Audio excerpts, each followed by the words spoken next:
Hacking web applications. First, introduction to web application.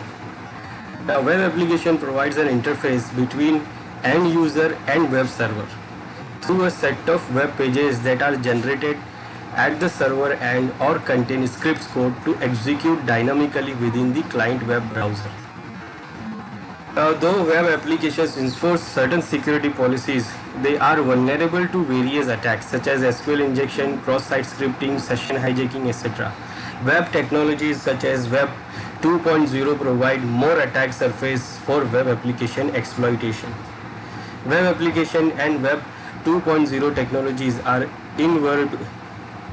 invariably used to support critical business functions such as CRMs, SCM, etc., and improve business efficiency.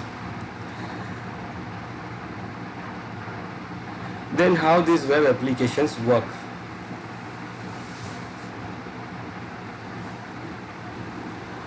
So these web applications are like the applications which works on web servers, or which is designed or configured on web server to meet the business requirements. Basically, different businesses use different type of application, so they develop application for their organization's requirement. Based on their organization requirement, they develop the application for them.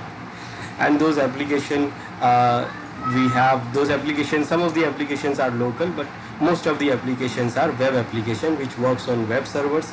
They configured on web servers, and the organization users use those applications based on their requirement of that organization. So organizations do what? They give the contract to the developers. So different developers, we have different application developing companies we have, so they develop the application for those specific organizations. Now, how those applications work? Very simple. We have one application, web application, which is configured on web server. So the components are very simple. We have web servers. Those web servers are hosting those applications. So these web servers are hosting those applications, and application is very simple. It is different codes and different scripts, whether it is HTML, CSS, XML. So these are designed on those application, or on mostly Java, JavaScript or something. So application developers develop those application, design those pages, codings and everything, scripts and everything, and they host those application into the web servers. Then web servers, on the web servers we have applications. Then in the background, for storing the large amount of data, in the background we have database services. So we have database services where we can store the large amount of data. For example, if suppose this user is here, if it wants to access the application, he has to authenticate himself. So when it goes to the site, it will ask the username and password for that user. Like when it sends the request to connect the server web application, so that web application sends a response and it will ask the user to provide the login information.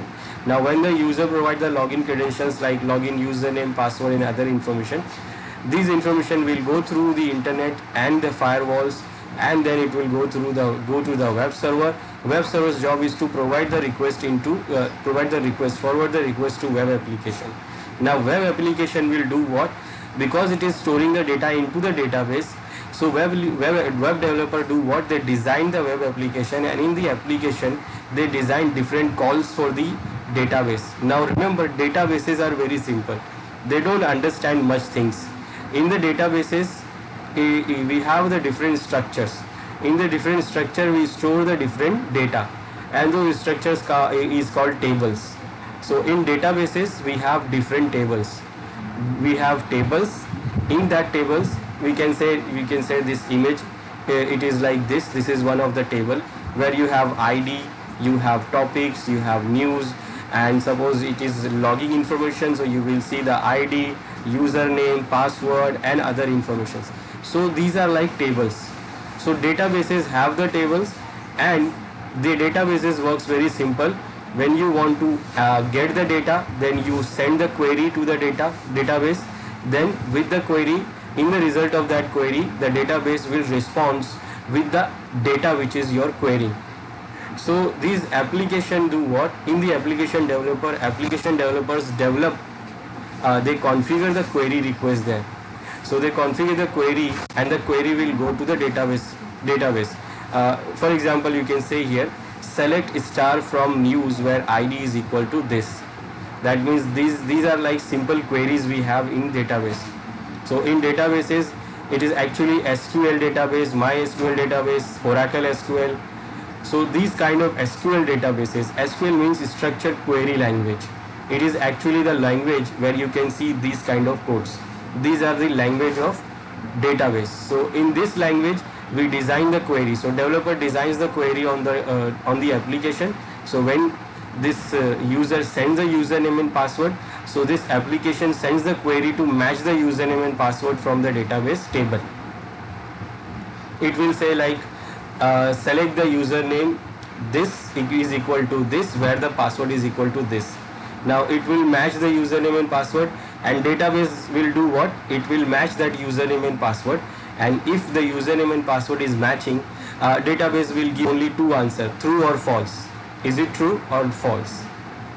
So it will give true or false to the application. Now if it gets the true, then application will say okay, the database is having that username and password. If the result is false, then application will say okay, the result is false, that means the username and password is not there. Same as for the search things, like this query is for searching some kind of news, like in the application. Suppose this is the application related to news portal. In the news portal, that means it is having different kind of newses. So when someone access the site, when someone access this application, in that user page, they will see in the users window, it will see different news forms there. Now if suppose this user wants to read some news, so it will click on that news. Now when it clicks on that news, the request will go for the application through the web server, will reach to the application that user wants to access this news or this article, and this article has the ID of this 6329. So that ID is 6329. So application will craft the query and it will say select star from news where ID is equal to 6329.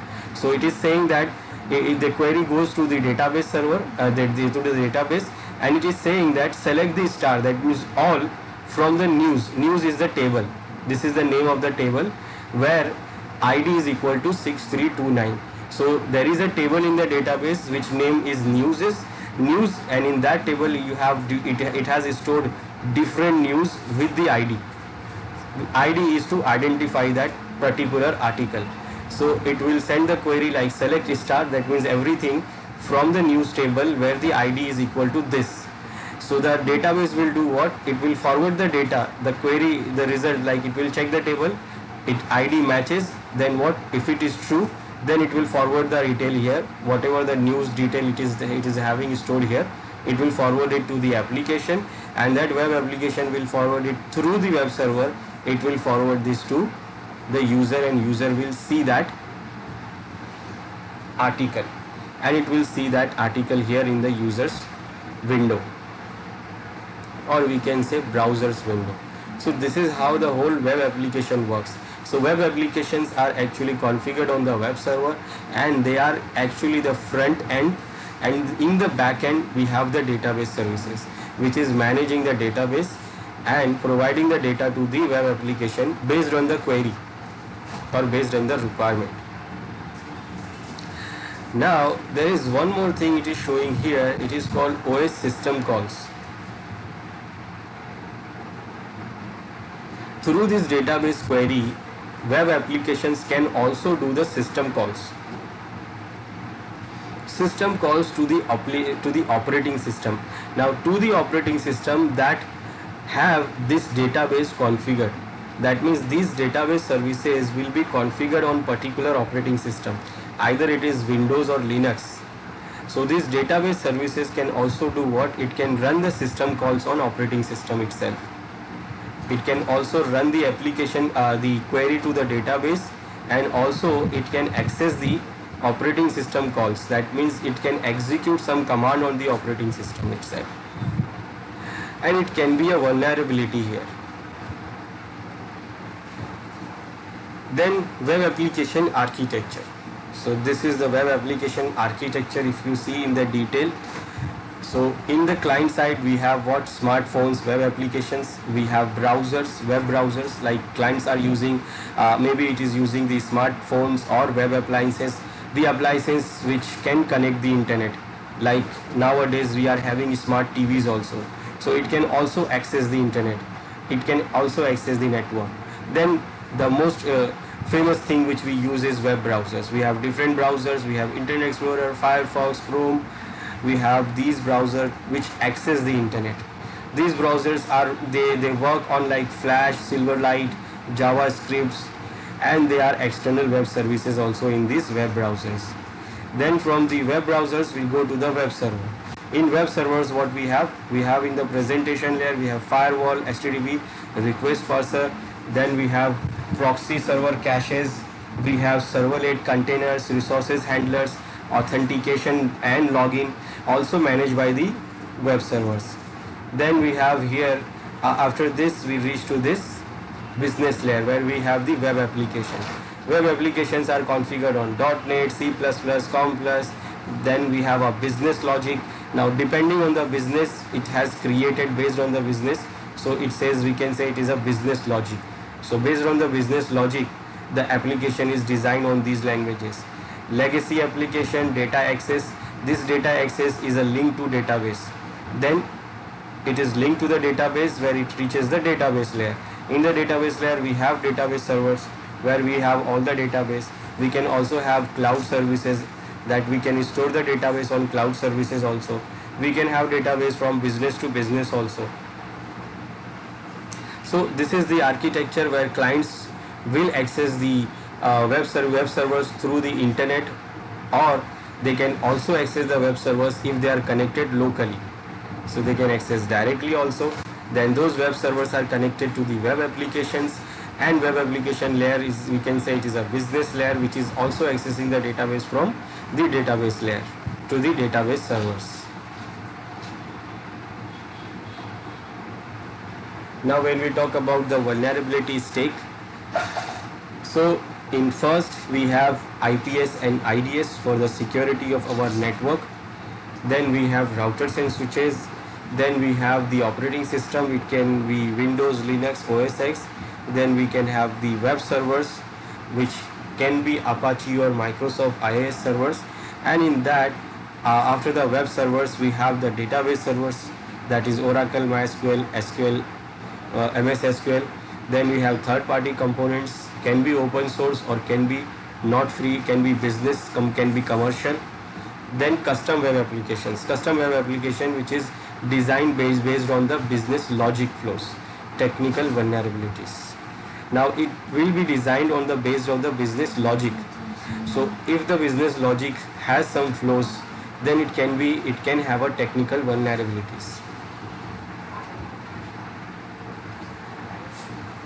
Now what kind of threats we have for web applications? So we have these different kind of threats for the web applications. We have cookie poisoning, dictionary traversal attack, directory traversal. We have invalidated input. We have SQL injection. These are injection attacks, injection flows, cross-site request forgery, cross-site scripting. Then we have insecure storage, parameters form tampering, information leakage, improper error handling, broken account management, log tampering, buffer overflow, denial of service, broken access control, security misconfiguration, broken session management. These are the threats of applications. Then we have more.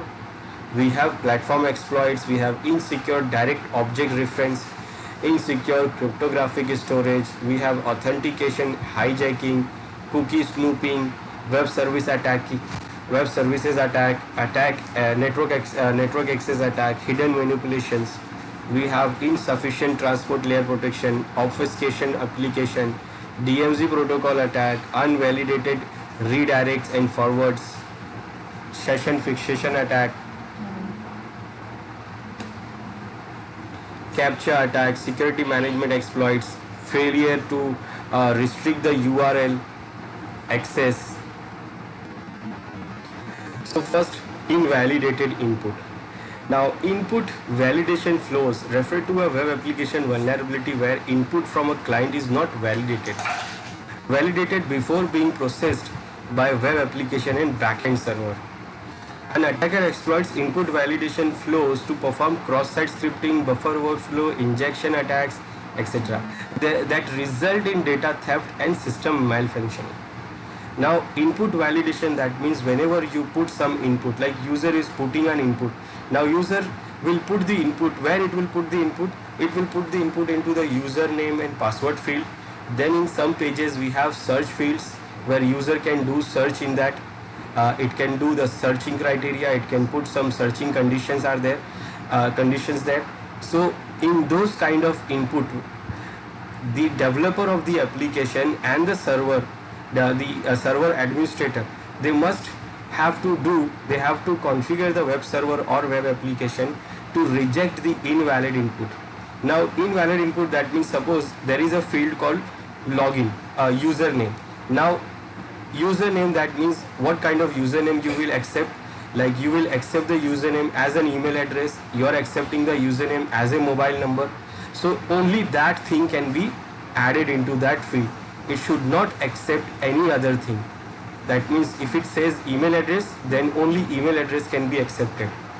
Those values which is not an email address, it should not be accepted there. So it's suppose like this is the browser. Now user is getting this browser post request. It is sending the post request. It is saying that username is equal to Jason and password is equal to this. Now in the background, users do what? The attacker do what? Attacker captures this post request and modify the post request. Now what happened? This is normal request where user is trying to log in here with the user ID and password. So when you send the request, that means you're sending the post request with the user ID, like login is equal to this user and password is equal to this.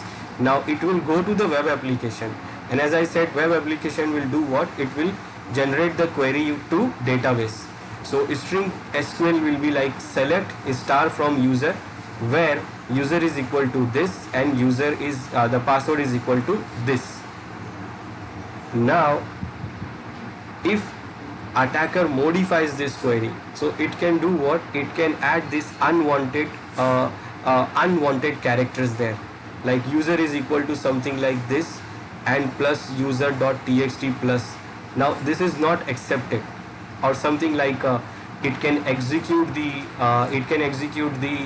script, it can execute the scripting code there. Like if it will capture the post request, and then instead of this it will add the coding here. Instead of the username and password, it will add some coding here. And by this it can do what? It can add the cross-site scripting attack. It can do the buffer overflow to the web database, and it can do what? It can do the injection attack and try to get the more information from the server, from the database, because database will process the query and give the answer. Now if the validation is not done on the application, that means if it is says that email address, then only email address will be accepted, nothing else. If it says mobile number, then only mobile number will be accepted. So if it is not validated, then attacker can add malicious codes into it. Into the post request, it will add the malicious code into it, and that code will go on to execute on the database, and that execution can lead to a different type of attack. As I said in the previous slides, like database is configured on some operating system, so it can run some commands on that operating system to get the access of that system. It can open the back door. It can open the back door to access that server remotely. So it can do lots of things here. So if it is not validating, if the input is not validated by the application developer, then it can lead to a lots of problem. Then we have parameter form tampering. Parameter, or we can say form tampering. Now web parameters tampering attack involves the manipulation of parameters exchanged between client and server in order to modify application data, such as users' credential and permissions, price and quantity of products. A parameter tampering attack exploits the vulnerabilities in integrity and logic validation mechanism that may result in cross-site scripting or SQL injection attacks. For example, if you see here in the browser, in the URL, you can see some parameters are showing here. Profile is equal to 21 and depth is equal to 2 in 2500. Now it can be modified, it can be tampered. So tampering with the URL parameters, like it will change the profile 21 to 82 and the value, depth value will be 25 to 1500. Other parameters can be changed, including the attributes of parameters. Like if it says view, it will change it to delete also. Now if it is like this, now if the developer is using this kind of thing, like if it is using the normal validation in mechanism or weak mechanism, so it can see this, attacker can see this status is equal to view, so instead of that it can change it to status is equal to delete, and it will delete the profile. This is what parameter tampering. So attacker can sniff this parameter request, like it can sniff the post request and modify it in the middle, and then it can be do different kind of attacks. Then we have directory traversal attack.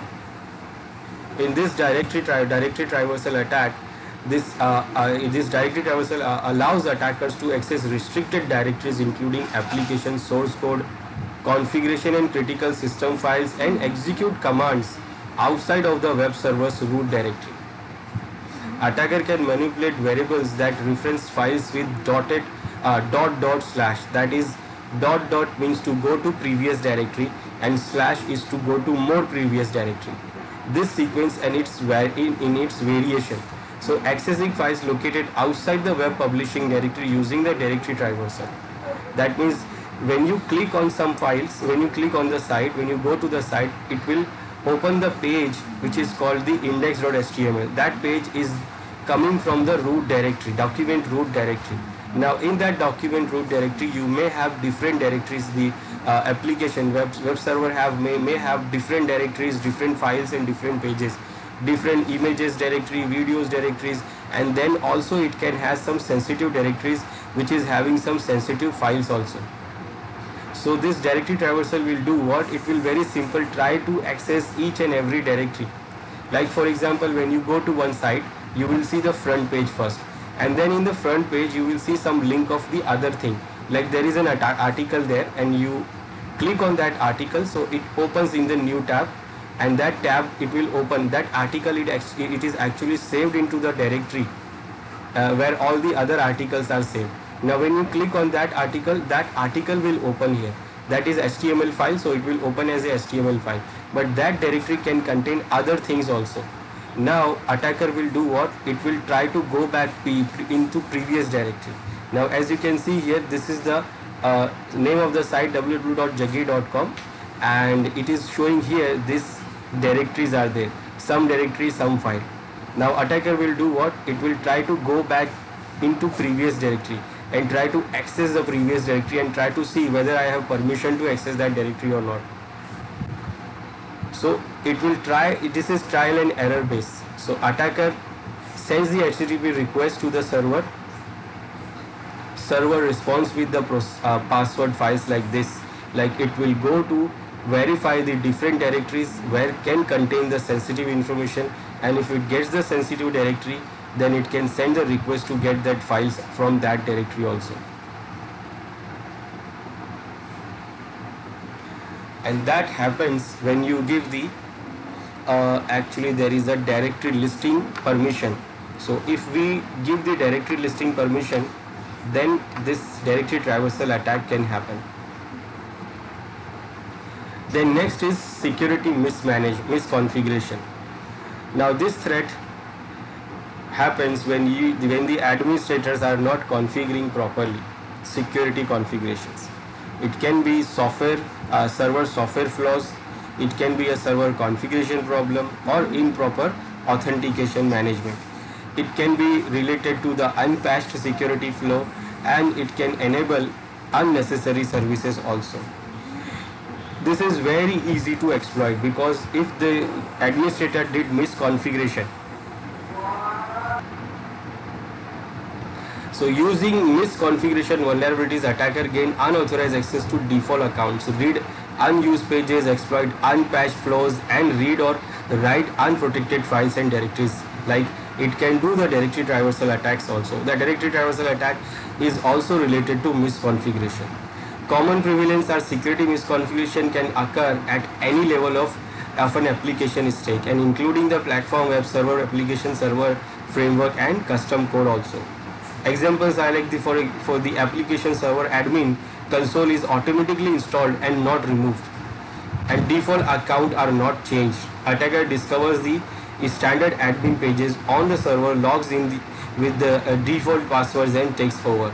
That means, suppose for example the administrator login, right, remote console is not, it is installed and it is not removed. That means the administrator wants to access the server remotely, and it is not known by the administrator. That means it can be a default, so it remains on the default setting. That is also a misconfiguration.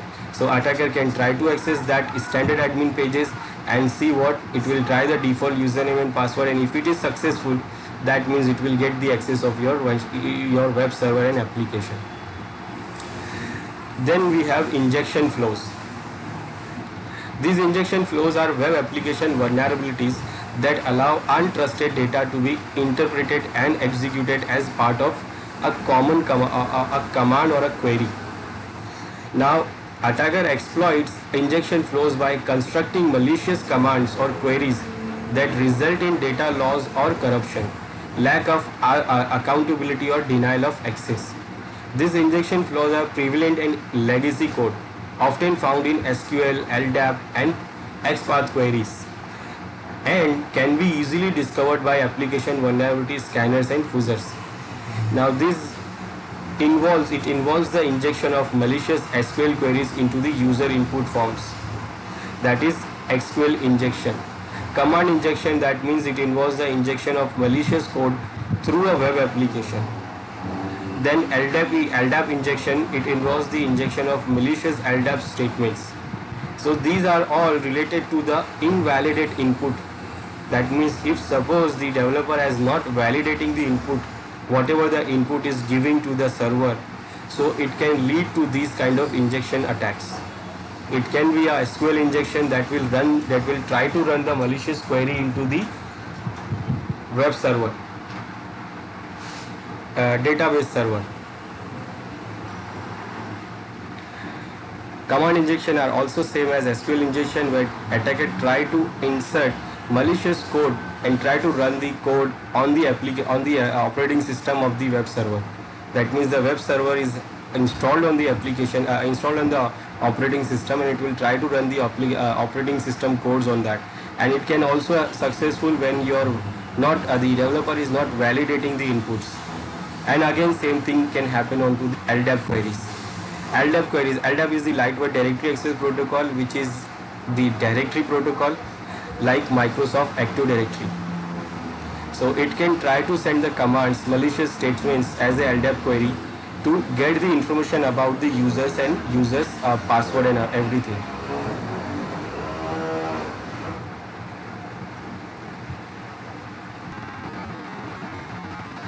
So in the injection flows, we have SQL injection attack. So SQL injection attack uses series of malicious SQL queries to directly manipulate the database. An attacker can use the vulnerable web application to bypass the normal security breaches and obtain direct access to the vulnerable database. Valuable data. SQL injection attack can often be executed from the address bar, from within application fields and through queries and searches. So normally it is going to be executed like attacker will use the search bars, or where we have the queries, or we have these address bars. So from there attacker will do what? It will include, or it will add the series of malicious SQL queries. Remember, database job is to just run the queries and give you the answer. The application and browser, the server and the web server and the application's job is to validate those queries or validate those inputs. So if the application is vulnerable, if it is not validating these inputs, then these queries will go on and run on the database. Like for example, attacker will do what? It will just run this simple query And what it do here, it do run on the database, and if it is run, then what it do actually, it will drop table message.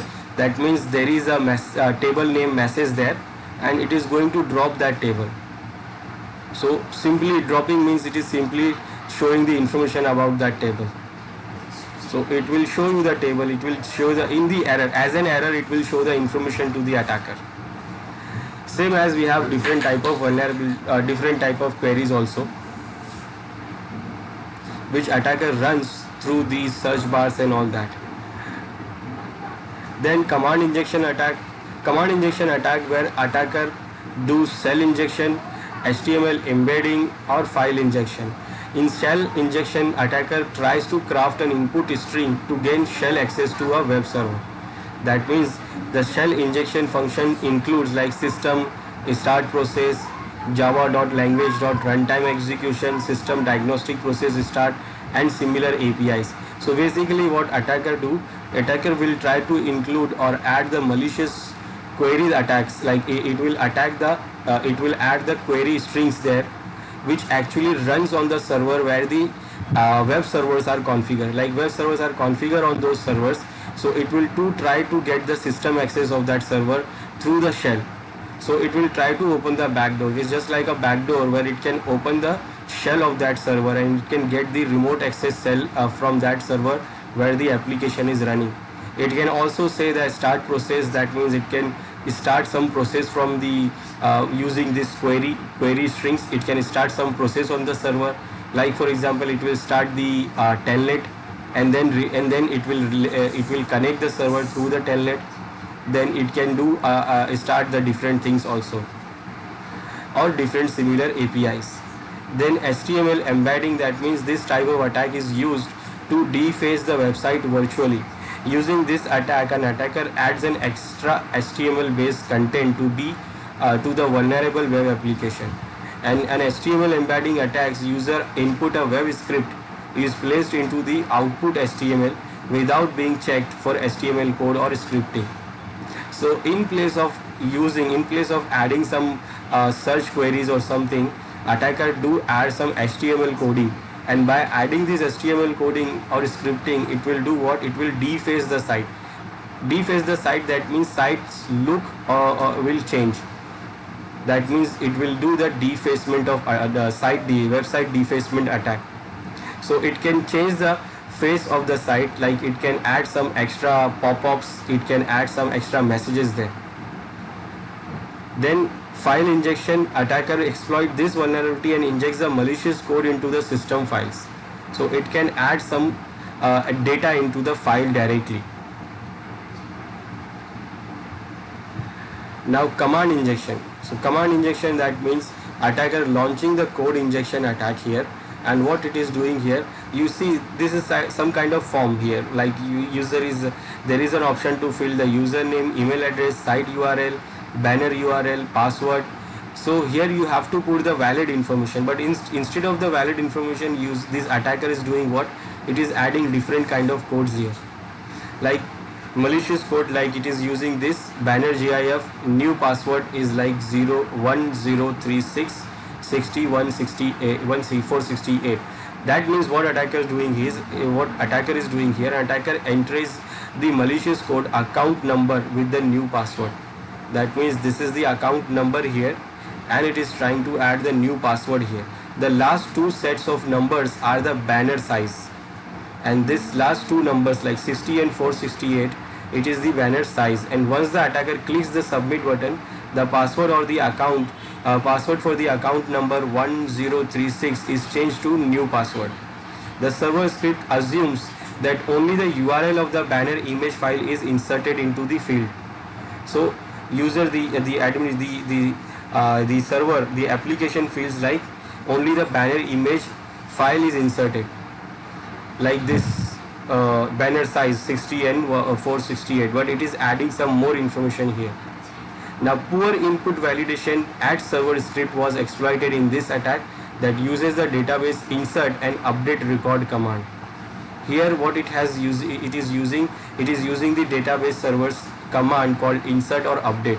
Insert, that means creating new record, and update, that means updating the existing record, and it is updating here. In this case, it is updating the password of the user ID 1036, and it is also successful because of invalid input. It is not validating, the server is not validating the input. File injection attack. So file injection attack happens when attacker injects a remotely hosted file at this some URL containing the exploit.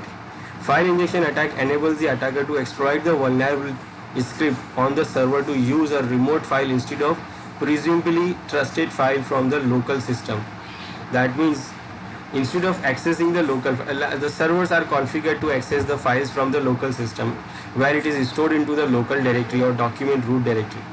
So what attacker craft the request there to get the file or use the file from the remote location. It is going to use the same format file like .php or something, but it is only change the path of the file. So instead of using the original file, the server will try to access the file from the external source, and it might be the source of attacker, and it can use that file, and that file might be a different malicious code. So attacker do what? Attacker send like this query, it will change this, and it will change it like drink is equal to, it is changing this file path here, drink, and it is giving the, instead of local path, it is adding the different path, http://justnowall.com exploit, and it is actually using the exploit code instead of that normal file. So basically it is wanted to access the code, this drink file. This is the drink.php, which is it wants to access normally the server within its file system, but the attacker changes the code that drink is equal to this file, which is remotely stored by the attacker, and it is actually the exploit. So when the server runs this file, and the server will get infected, and that server may be what, it will open the back door and it will become vulnerable to attack again. Now what is LDAP injection? So LDAP injection is a technique used to take advantage of a non-validated web application input vulnerabilities to pass LDAP filters used for searching directory services to obtain direct access to database behind an LDAP tree. So LDAP tree, that means if you are having a Windows organization, so it can be you're having the Microsoft LDAP, Microsoft database like Microsoft SQL, and that Microsoft SQL is behind the LDAP, that means Active Directory, and Active Directory is designed on LDAP protocol. So what is LDAP? LDAP is a directory service. It stores an organization information based on its attributes. The information is hierarchically organized as a tree of directory entries. Same, for example, we can say it is Active Directory services in Windows. It stores all the user information, all the network resources information into it. So LDAP is based on the client server model, and clients can search the directory entries using filters. So actually clients can run the queries on LDAP server to get the entries, or can run the filters also. Filters like attributes, name, operator and value. For example, operator is equal to, that means object class is equal to user. Now this query will show all the users. That means the class is what, user, that means it will show all the users account. If you say greater than or equal to MBD, like you can say MDB is storage quota is less than or equal to this number, so it will show all the storage quota related to this size, or list this greater than or less than or equal to. Then you can say this not less than or equal to display name, so it can show you those names which is not like this out. You can set a star also, that means it is like don't know the exact name, so it will say display is equal to star John star, that means don't know the beginning, don't know the ending, it knows only John. And it can use and also, like and object class user and display name is this, or it can use or, that means object class is equal to user or display name is equal to John, or it can use like not object class is equal to group, leave the group and show show rest of the all. Like these are the queries for LDAP. So we run these queries to get the information from the LDAP server. Now attacker will do what? It will inject, it will do LDAP injection. And how it works here? So LDAP injection attacks are similar to SQL injection attacks, but exploit the user parameters to generate the LDAP query. Just like the SQL query runs on the SQL database, this LDAP query runs on the LDAP protocol or LDAP server itself. Like if suppose the developer or server, web server administrator has done what? It has configured the web server directly on the same machine of where it has configured the Active Directory. So if the both services are running in the same server, so when attacker runs the query to the web server, so actually it is also running the query to the same server, is also having the Active Directory services, LDAP services. So it can send the code for executing the LDAP queries. So to test if an application is vulnerable to LDAP code injection, it sends a query to the server, meaning that generates an invalid input. If the LDAP server turns an error, it can be exploited with code injection technique.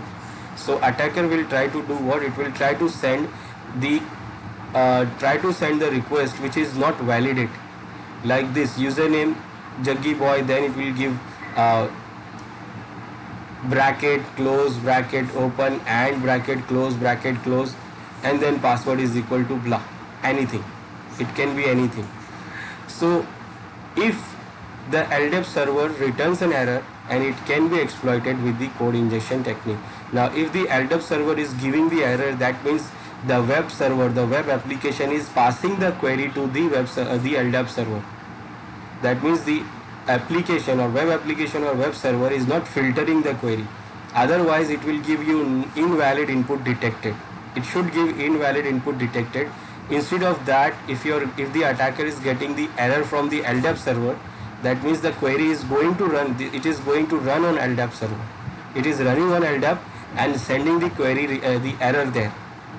Now what this query means here, it is like if an attacker enters valid username Jaggi Boy and injects the Jaggi Boy bracket close bracket open and bracket close, then the URL string becomes like this, and is equal to user is and bracket close is user is equal to Jaggi Boy and password is equal to blah. Only the first filter is processed by the LDAP server. Only the query and user is equal to this is processed. This query is always true, and the attacker logs onto the system without a valid password. Now this query runs like this. It depends on like how the application is processing the query or processing the request. Normally it goes like this. If you see, and it is like this. When you press username and password and you press enter, so your query will be designed by the application, will be designed like this, like username is equal to this and password is equal to this. Now when attacker do this, then attacker is doing what? If you can see here, and bracket close and bracket open close bracket open and bracket open user is equal to. Now this will be added by the application automatically with the username you pass here, and then after that it will join this password like this, and then it will join the password with it. Now what attacker do? After the username, it will give this bracket close here by itself, and then and bracket close open and then this bracket close here. Now it will do what? It will go like this on the server, LDAP server, and it will always be true because there is no password and it is asking only for user. So user is Jaggi Boy. So if it is a valid user, that means it is true, and it is going to run like this. And by doing this, attacker can log in with this user ID without any password.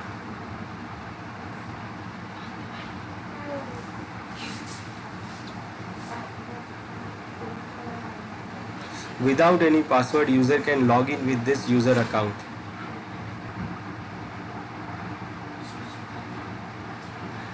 Then hidden field manipulation attack. Now here, hidden field manipulation, that means when a user makes a selection of on an HTML page, the selection is typically stored as a form field values and sent to the application as an HTTP request, get or post. Then HTML can also store field values as hidden fields, which are not rendered to the screen by the browser but are collected and submitted as parameters during form submissions. So attacker can examine the HTML code of the page and change the hidden field values in order to change post request to server.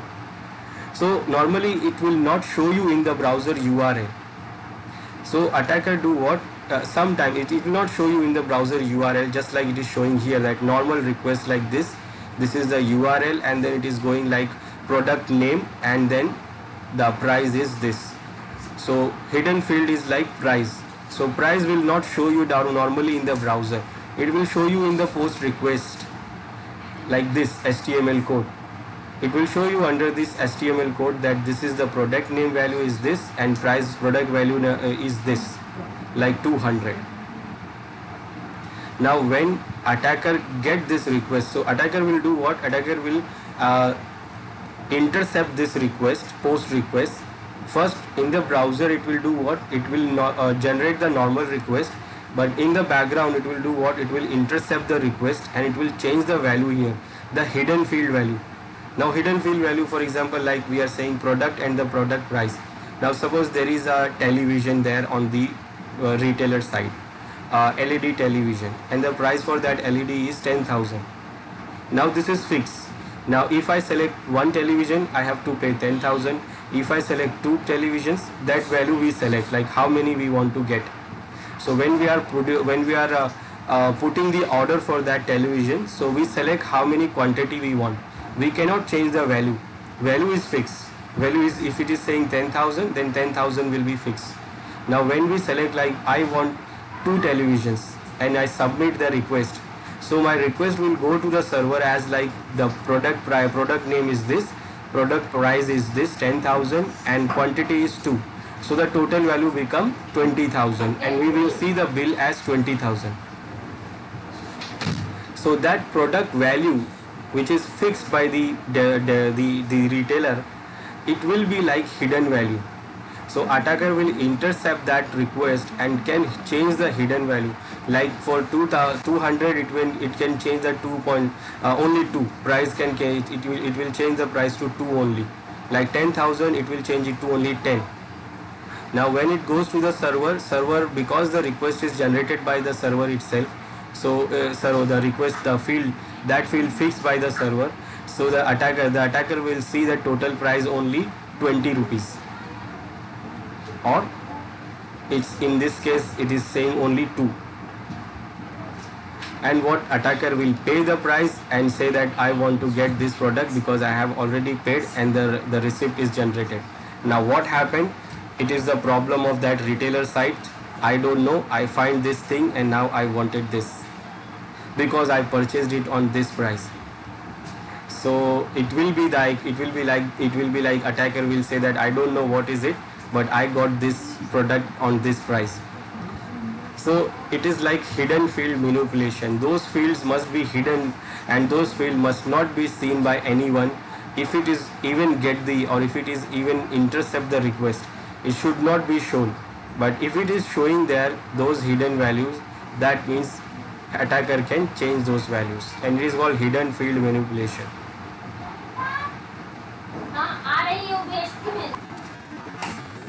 Next is cross-site scripting attack. This cross-site scripting, it is called XSS, or we can also say CSS. These attacks exploit the vulnerability in dynamically generated web pages, which enables malicious attackers to inject client-side script into web pages viewed by the other users. So it occurs when invalidated input data is included in the dynamic content that is sent to the user web browser for rendering. So attacker injects the malicious JavaScript, VB script, ActiveX, HTML or Flash for execution on a victim system by hiding it within legitimate request. It can do malicious script execution, it can redirecting the malicious server redirecting to the malicious server, exploiting the user privilege, ads in hidden iframe and pop-ups, data manipulation, session hijacking, brute force password cracking, data theft, internet probing, key logging and remote monitoring. It can do all of these things if this cross-site scripting attack gets successful. It happens on those dynamic pages. Dynamic pages, that means you have seen some of the dynamic content from the user side. Like suppose if you go to fill a form from the to some sites, like you wanted to fill a form and you wanted to add an address. Now you see the fields, different fields. Like first you select the country. Now when you select the country, so next in the next field you have to select the state, and then in the next field you have to select the city, and the next field you have to select like the area or whatever, pin code. Now if suppose you select the city there, when you select the country, so it is not a searching field, maybe it is not a searching field, it is like a drop down, it is like a dynamic drop down. So when you drop down and select your country, so automatically when you select the country, so in the next field automatically those that countries, all the states of that country will come under that state value. For example, when I select India in the country field, so automatically in the state field, when I drop down that field, I will see all the state of India. Now for example, I will select the state Maharashtra. So in the city field, in the drop down of that city field, automatically I will see all the cities of Maharashtra. Now it is what, based on the input of the user, that page is changing here. If you see what is happening here, based on the input of the user, like user is giving the input that I am selecting India. So based on the input, the page is changing there, and page is doing what? It is executing the some kind of script in the behind. Like user is giving the command to execute the script, and then what? It is changing the state field and the city field. These kind of dynamic content pages, in that it actually executes some scripts. It is accepting some scripts. So what attacker do? Attacker intercept those requests and do what? It will change instead of this changing. It will do what? It will add some extra field into it. It adds some extra code into it. Like the code which is changing the state and the city, it will add some extra code with it. So the city will or the state will also change. That script will also execute, and the extra script it will add to run in that script. Like with that script, it will run the extra script from the client side, and it will do what? It will do run this, and by it will do deface the site also. It can generate the pop-ups, so that user, whenever the other user goes to that page, it will see the different pop-ups saying go to this site, and when the user click on that site, user will go into the malicious server. It can do the different type of attack here too. It depends on the what query it is running, what script it is running. So depend on the script, attacker can run different scripts to do these all different type of attack. Like it can do the data manipulation, it can theft the data, it can do brute forcing on the password. It can do all these different type of attacks. So how it works, how this cross-site scripting works. So I said what this is like normal request, user not found, like site not found or HTML not found. Now what here, this example uses a vulnerable page which handles request for the non-existent pages, a classical 404 error message. 404 error message, that means the error, the server pages which is we are looking is not there. Now what server code it is saying here?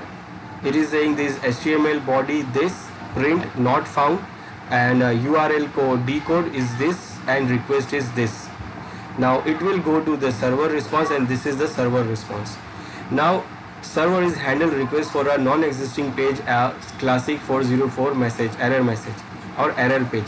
So it show you the error like this. Now attacker do what? It will send the request here, and it will add the query here, like it is adding the script here. You can see a bracket script alert and warning the injection has encountered an error, and then script close.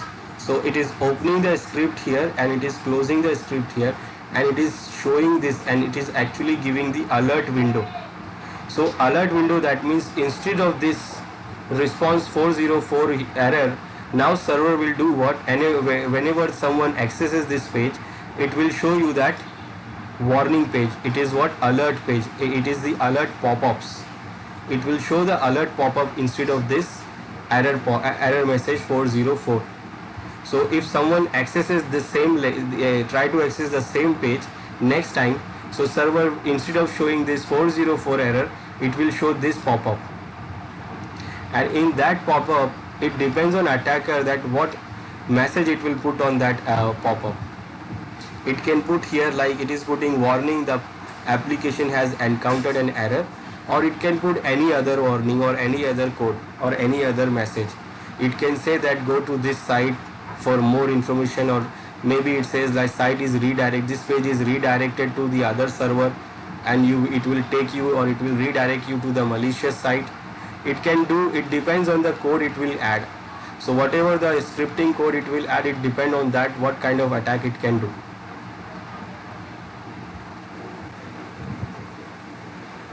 Then cross-site scripting attack scenario like attack via email.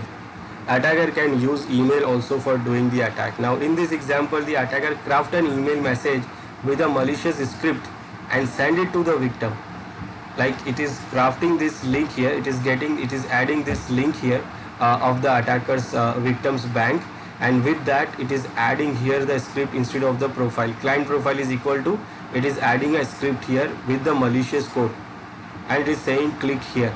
Now when the user clicks on the link, the URL is sent to the bank with the malicious code. The legitimate user hosting the bank.com website sends a page back to the user including the value of client profile, and the malicious code is executed on the client machine.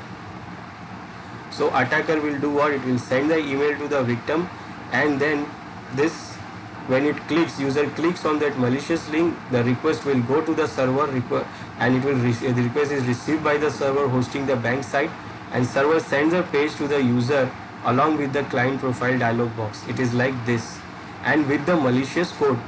So when it clicks on that, on this, user enters the profile information and clicks the submit, then that profile will go to the attacker. Attacker harvests this credential and gets the access to the victim's bank account. So cross-site scripting example like attack via email. So it in detail it will go like this: construct the malicious link like this, then email the URL to the user and convince the user to click on it. Now here the social engineering comes, where we convince the user to click on that link. Now the request will request the page, it will go to the server, legitimate server. The page with malicious script will come. Like the page will be genuine, but with that page the malicious script is also coming.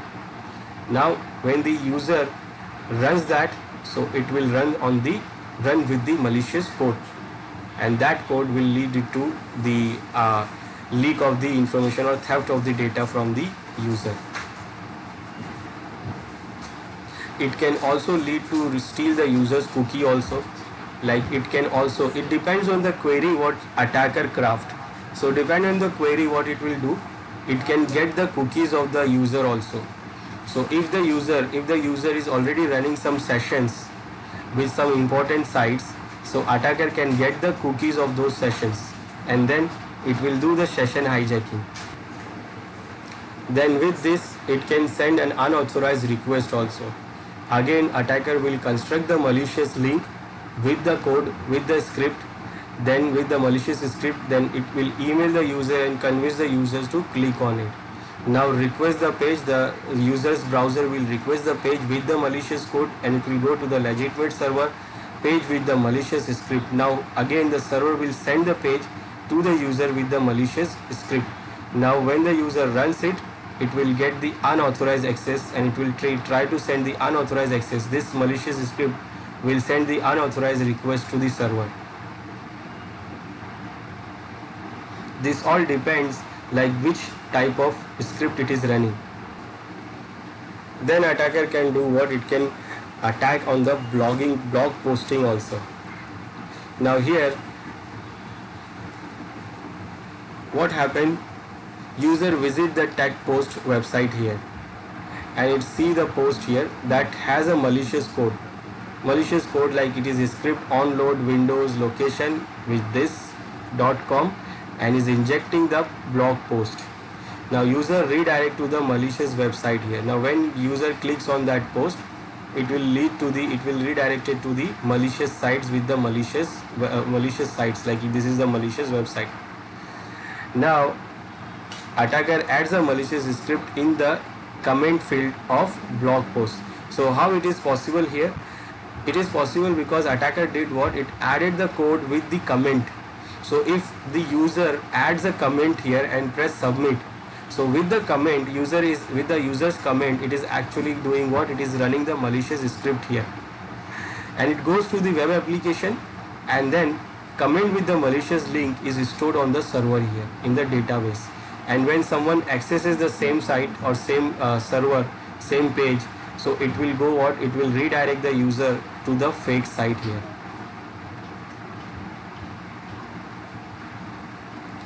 Then this access is attacked in comment field. So what happens here? After it is added here in the code, so what, user visit the tag post website again and it sees this comment here. Now malicious code is like alert hello world. That is like just hello world is injected to the blog post. So whenever it sees that, click on that comment, it will see this pop up. Now it is just a hello world, but it can be anything else. It can be any other value, it can be redirecting value, it can be warning or some malicious codes also. All those possible because of vulnerable sites which is not validating the inputs. So we have this online site here. This is XSD project, provides information on all things related to cross-site scripting vulnerabilities and is the largest online archive of XSS vulnerable websites. So it has all this it has a database of all those sites which is vulnerable to this cross-site scripting attack. So in this site, if you go to this site, you can see in the archive, you can see all those sites which is vulnerable to this attack. For example, let's see, this is xssed.com. So when you go to this.com, this is all related to the cross-site scripting.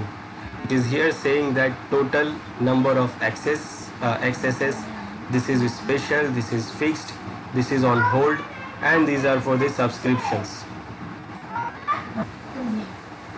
Now here, if I go to archive, I can see this. These are the sites which are vulnerable for this. Now you can see the code here. R means domains already accessed. That means the domains which is these sites are already have executed this script. It is already attacked. And S means famous and government websites. If you see this S star, that means these are famous and government sites. Then F means the status. Either it is fixed or unfixed. Now this one is unfixed. These ones are fixed. This one is not fixed, but these are on fixed. Then PR means page ranked by Alexa. So we can see these are the ranks of those pages. So we can see whether it is these are fixed or not fixed, or whether they are already executed these scripts. We can see, like for example, this one. I will show you this. So it is saying this, that this is the site here. Okay, I have to click it here. So it is showing that this is the site. It is already fixed. It is already run this, and it is fixed or it is not fixed. So if I click on this,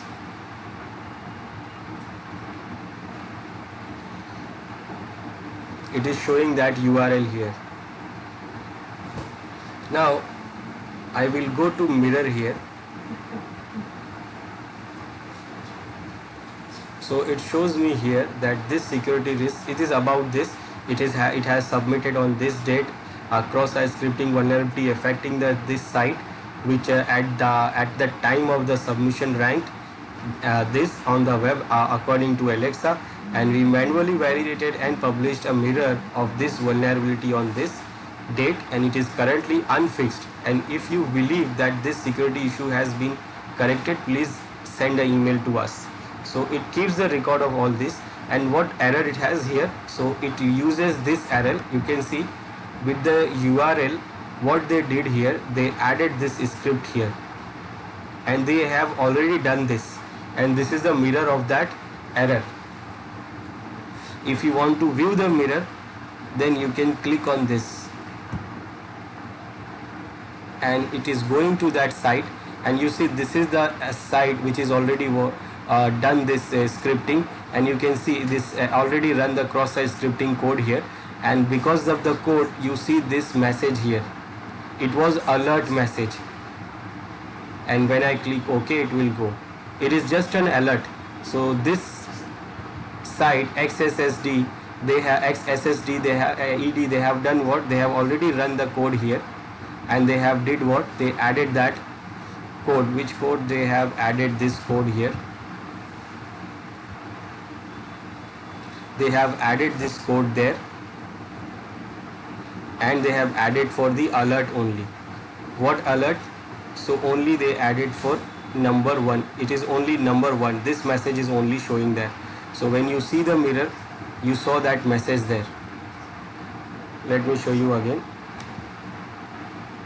So when I go to the site, I see this alert message here with the number 1. This is the message. This is the message which they have added here. So it is already accessed, and when I click OK, it goes. So they have did this, and this is the information about this. Just like this, we have different more sites which is vulnerable, fixed, not fixed, and the mirror of those vulnerabilities are also there. So it is a good archive of these. This site is having archive of all those things, all those sites which is vulnerable to this cross-site scripting attack.